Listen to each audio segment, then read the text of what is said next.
Double feature. Banal Story. Ernest Hemingway. So he ate an orange, slowly spitting out the seeds. Outside, the snow was turning to rain. Inside, the electric stove seemed to give no heat, and rising from his writing table, he sat down upon the stove. How good it felt! Here at last was life. He reached for another orange. Far away in Paris, Mascart had knocked Danny Frush cuckoo in the second round. Far off in Mesopotamia, 21 feet of snow had fallen. Across the world in distant Australia, the English cricketers were sharpening up their wickets. There was romance. Patrons of the arts and letters have discovered the forum, he read. It is the guide, philosopher, and friend of the thinking minority. Prize short stories. Will their authors write our bestsellers of tomorrow? You will enjoy these warm, homespun American tales, bits of real life on the open ranch, in crowded tenement or comfortable home, and all with a healthy undercurrent of humor. I must read them, he thought. He read on. Our children's children. What of them?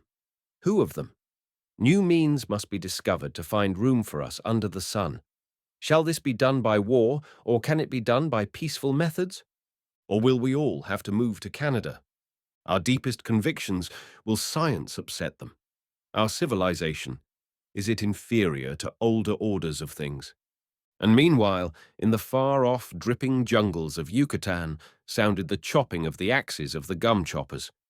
Do we want big men, or do we want them cultured? Take Joyce. Take President Coolidge. What star must our college students aim at? There is Jack Britton. There is Dr. Henry Van Dyke. Can we reconcile the two? Take the case of young Stribling. And what of our daughters who must make their own soundings? Nancy Hawthorne is obliged to make her own soundings in the sea of life. Bravely and sensibly she faces the problems which come to every girl of 18. It was a splendid booklet.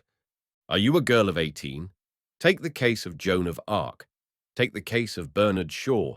Take the case of Betsy Ross. Think of these things in 1925. Was there a risque page in Puritan history? Were there two sides to Pocahontas? Did he have a fourth dimension?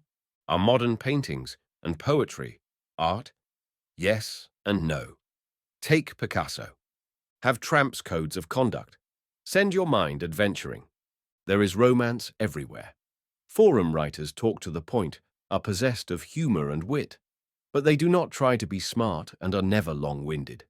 Live the full life of the mind, exhilarated by new ideas, intoxicated by the romance of the unusual. He laid down the booklet, and meanwhile, stretched flat on a bed in a darkened room in his house in Triana, Manuel Garcia Maera lay with a tube in each lung, drowning with the pneumonia. All the papers in Andalusia devoted special supplements to his death, which had been expected for some days. Men and boys bought full-length colored pictures of him to remember him by, and lost the picture they had of him in their memories by looking at the lithographs. Bullfighters were very relieved he was dead, because he did always in the bullring the things they could only do sometimes. They all marched in the rain behind his coffin, and there were 147 bullfighters followed him out to the cemetery, where they buried him in the tomb next to Joselito. After the funeral, everyone sat in the cafes out of the rain, and many colored pictures of Maera were sold to men who rolled them up and put them away in their pockets. Now I lay me. A short story by Ernest Hemingway. That night we lay on the floor in the room, and I listened to the silkworms eating. The silkworms fed in racks of mulberry leaves, and all night you could hear them eating, and a dropping sound in the leaves. I myself did not want to sleep, because I had been living for a long time with the knowledge that if I ever shut my eyes in the dark and let myself go, my soul would go out of my body. I had been that way for a long time, ever since I had been blown up at night, and felt it go out of me and go off and then come back. I tried never to think about it, but it had started to go since, in the nights, just at the moment of going off to sleep, and I could only stop it by a very great effort. So while now I'm fairly sure that it would not really have gone out, yet then, that summer, I was unwilling to make the experiment. I had different ways of occupying myself while I lay awake. I would think of a trout stream I had fished along when I was a boy and fish its whole length very carefully in my mind, fishing very carefully under all the logs, all the turns of the bank, the deep holes and the clear, shallow stretches, sometimes catching trout and sometimes losing them. I would stop fishing at noon to eat my lunch, sometimes on a log over the stream, sometimes on a high bank under a tree, and I always ate my lunch very slowly and watched the stream below me while I ate. Often I ran out of bait because I would take only 10 worms with me in a tobacco tin when I started. When I had used them all, I had to find more worms, and sometimes it was very difficult digging in the bank of the stream where the cedar trees kept out the sun, and there was no grass but only the bare, moist earth, and often I could find no worms. Always, though, I found some kind of bait, but one time in the swamp I could find no bait at all, and had to cut up one of the trout I had caught and use him for bait. Sometimes I found insects in the swamp meadows, in the grass, or under ferns, and used them. There were beetles and insects with legs like grass stems, and grubs in old rotten logs. White grubs with brown pinching heads that would not stay on the hook and emptied into nothing in the cold water, and wood ticks under logs where sometimes I found angleworms that slipped into the ground as soon as the log was raised. Once I used a salamander from under an old log. The salamander was very small and neat and agile and a lovely color. He had tiny feet that tried to hold on to the hook, and after that one time I never used a salamander, although I found them very often. Nor did I use crickets because of the way they acted about the hook. Sometimes the stream ran through an open meadow, and in the dry grass I would catch grasshoppers and use them for bait, and sometimes I would catch grasshoppers and toss them into the stream and watch them float along swimming on the stream and circling on the surface as the current took them and then disappear as a trout rose. Sometimes I would fish 4 or 5 different streams in the night, starting as near as I could get to their source and fishing them downstream. When I had finished too quickly and the time did not go, I would fish the stream over again, starting where it emptied into the lake and fishing back upstream, trying for all the trout I had missed coming down.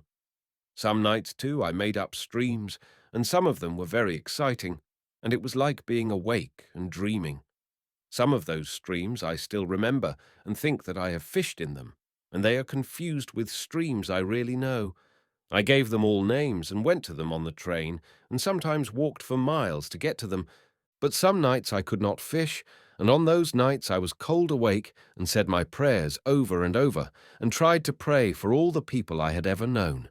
That took up a great amount of time, for if you try to remember all the people you have ever known, going back to the earliest thing you remember, which was, with me, the attic of the house where I was born, and my mother and father's wedding cake in a tin box hanging from one of the rafters, and, in the attic, jars of snakes and other specimens that my father had collected as a boy and preserved in alcohol, the alcohol sunken in the jars, so the backs of some of the snakes and specimens were exposed and had turned white. If you thought back that far, you remembered a great many people. If you prayed for all of them, saying a Hail Mary and an Our Father for each one, it took a long time, and finally it would be light, and then you could go to sleep if you were in a place where you could sleep in the daylight. On those nights I tried to remember everything that had ever happened to me, starting with just before I went to the war and remembering back from one thing to another. I found I could only remember back to that attic in my grandfather's house. Then I would start there and remember this way again, until I reached the war. I remembered, after my grandfather died, we moved away from that house and to a new house designed and built by my mother. Many things that were not to be moved were burned in the backyard, and I remember those jars from the attic being thrown in the fire, and how they popped in the heat and the fire flamed up from the alcohol. I remember the snakes burning in the fire in the backyard, but there were no people in that, only things. I could not remember who burned the things even, and I would go on until I came to people, and then stop and pray for them. About the new house, I remembered how my mother was always cleaning things out and making a good clearance. One time, when my father was away on a hunting trip, she made a good thorough cleaning out in the basement and burned everything that should not have been there. When my father came home and got down from his buggy and hitched the horse, the fire was still burning in the road beside the house. I went out to meet him. He handed me his shotgun and looked at the fire. "What's this?" he asked. "I've been cleaning out the basement, dear," my mother said from the porch. She was standing there smiling to meet him. My father looked at the fire and kicked at something. Then he leaned over and picked something out of the ashes. "Get a rake, Nick," he said to me. I went to the basement and brought a rake, and my father raked very carefully in the ashes. He raked out stone axes and stone skinning knives and tools for making arrowheads and pieces of pottery and many arrowheads. They had all been blackened and chipped by the fire. My father raked them all out very carefully and spread them on the grass by the road, his shotgun in its leather case, and his game bags were on the grass where he had left them when he stepped down from the buggy. "Take the gun and the bags in the house, Nick, and bring me a paper," he said. My mother had gone inside the house. I took the shotgun, which was heavy to carry, and banged against my legs, and the 2 game bags, and started toward the house. "Take them one at a time," my father said. "Don't try and carry too much at once." I put down the game bags and took in the shotgun and brought out a newspaper from the pile in my father's office. My father spread all the blackened, chipped stone implements on the paper and then wrapped them up. "The best arrowheads went all to pieces," he said. He walked into the house with the paper package, and I stayed outside on the grass with the 2 game bags. After a while, I took them in. In remembering that, there were only 2 people, so I would pray for them both. Some nights, though, I could not remember my prayers even. I could only get as far as "on earth as it is in heaven," and then have to start all over and be absolutely unable to get past that. Then I would have to recognize that I could not remember and give up saying my prayers that night and try something else. So on some nights I would try to remember all the animals in the world by name, and then the birds, and then fishes, and then countries and cities, and then kinds of food, and the names of all the streets I could remember in Chicago. And when I could not remember anything at all anymore, I would just listen. And I do not remember a night on which you could not hear things. If I could have a light, I was not afraid to sleep, because I knew my soul would only go out of me if it were dark. So, of course, many nights I was where I could have a light, and then I slept, because I was nearly always tired and often very sleepy.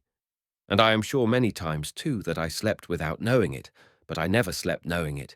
And on this night I listened to the silkworms. You can hear silkworms eating very clearly in the night, and I lay with my eyes open and listened to them. There was only one other person in the room, and he was awake too. I listened to him being awake for a long time. He could not lie as quietly as I could, because perhaps he had not had as much practice being awake. We were lying on blankets spread over straw, and when he moved, the straw was noisy, but the silkworms were not frightened by any noise we made and ate on steadily. There were the noises of night 7 kilometers behind the lines outside, but they were different from the small noises inside the room in the dark. The other man in the room tried lying quietly. Then he moved again. I moved too, so he would know I was awake. He had lived 10 years in Chicago. They had taken him for a soldier in 1914 when he had come back to visit his family, and they had given him to me for an orderly because he spoke English. I heard him listening, so I moved again in the blankets. "Can't you sleep, Signor Tenente?" he asked. "No." "I can't sleep either." "What's the matter?" "I don't know. I can't sleep." "You feel all right?" "Sure, I feel good. I just can't sleep." "You want to talk a while?" I asked. "Sure. What can you talk about in this damn place?" "This place is pretty good," I said.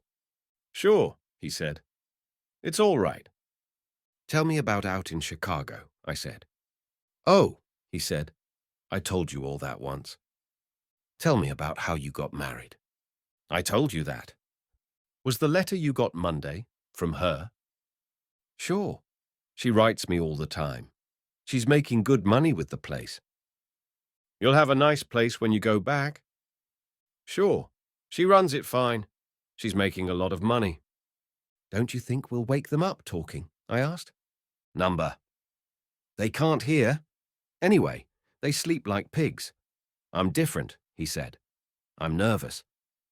"Talk quiet," I said. "Want a smoke?" We smoked skillfully in the dark. You don't smoke much, Signor Tenente. Number, I've just about cut it out. Well, he said, it don't do you any good, and I suppose you get so you don't miss it. Did you ever hear a blind man won't smoke because he can't see the smoke come out? I don't believe it. I think it's all bull myself, he said. I just heard it somewhere. You know how you hear things. We were both quiet, and I listened to the silkworms. You hear those damn silkworms? He asked. You can hear them chew. It's funny, I said. Say, Signor Tenente, is there something really the matter that you can't sleep? I never see you sleep. You haven't slept nights ever since I've been with you. I don't know, John, I said. I got in pretty bad shape along early last spring, and at night it bothers me. Just like I am, he said. I shouldn't have ever got in this war. I'm too nervous. Maybe it will get better. Say, Signor Tenente, what did you get in this war for anyway? I don't know, John. I wanted to then. Wanted to, he said. That's a hell of a reason. We oughtn't to talk out loud, I said. They sleep just like pigs, he said. They can't understand the English language, anyway. They don't know a damn thing. What are you going to do when it's over and we go back to the States? I'll get a job on a paper. In Chicago. Maybe. Do you ever read what this fellow Brisbane writes? My wife cuts it out for me and sends it to me. Sure. Did you ever meet him? No, but I've seen him. I'd like to meet that fellow. He's a fine writer. My wife don't read English, but she takes the paper just like when I was home, and she cuts out the editorials and the sport page and sends them to me. How are your kids? They're fine. One of the girls is in the 4th grade now. You know, Signor Tenente, if I didn't have the kids, I wouldn't be your orderly now. They'd have made me stay in the line all the time. I'm glad you've got them. So am I. They're fine kids, but I want a boy. 3 girls and no boy. That's a hell of a note. Why don't you try and go to sleep? No, I can't sleep now. I'm wide awake now, Signor Tenente. Say, I'm worried about you not sleeping, though. It'll be all right, John. Imagine a young fellow like you not to sleep. I'll get all right. It just takes a while. You got to get all right. A man can't get along that don't sleep. Do you worry about anything? You got anything on your mind? No, John, I don't think so. You ought to get married, Signor Tenente. Then you wouldn't worry. I don't know. You ought to get married. Why don't you pick out some nice Italian girl with plenty of money? You could get anyone you want. You're young, and you got good decorations, and you look nice. You've been wounded a couple of times. I can't talk the language well enough. You talk it fine. To hell with talking the language. You don't have to talk to them. Marry them. I'll think about it.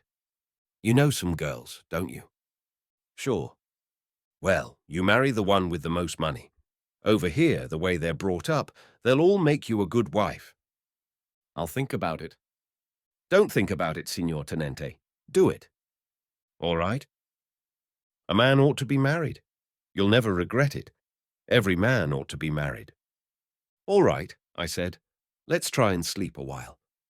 All right, Signor Tenente. I'll try it again. But you remember what I said. I'll remember it, I said. Now let's sleep a while, John. All right, he said. I hope you sleep, Signor Tenente. I heard him roll in his blankets on the straw, and then he was very quiet, and I listened to him breathing regularly. Then he started to snore. I listened to him snore for a long time, and then I stopped listening to him snore and listened to the silkworms eating. They ate steadily, making a dropping in the leaves. I had a new thing to think about, and I lay in the dark with my eyes open and thought of all the girls I had ever known and what kind of wives they would make. It was a very interesting thing to think about, and for a while it killed off trout fishing and interfered with my prayers. Finally, though, I went back to trout fishing because I found that I could remember all the streams and there was always something new about them, while the girls, after I had thought about them a few times, blurred, and I could not call them into my mind, and finally they all blurred and all became rather the same, and I gave up thinking about them almost altogether. But I kept on with my prayers, and I prayed very often for John in the nights, and his class was removed from active service before the October offensive. I was glad he was not there, because he would have been a great worry to me. He came to the hospital in Milan to see me several months after, and was very disappointed that I had not yet married, and I know he would feel very badly if he knew that, so far, I have never married. He was going back to America, and he was very certain about marriage and knew it would fix up everything.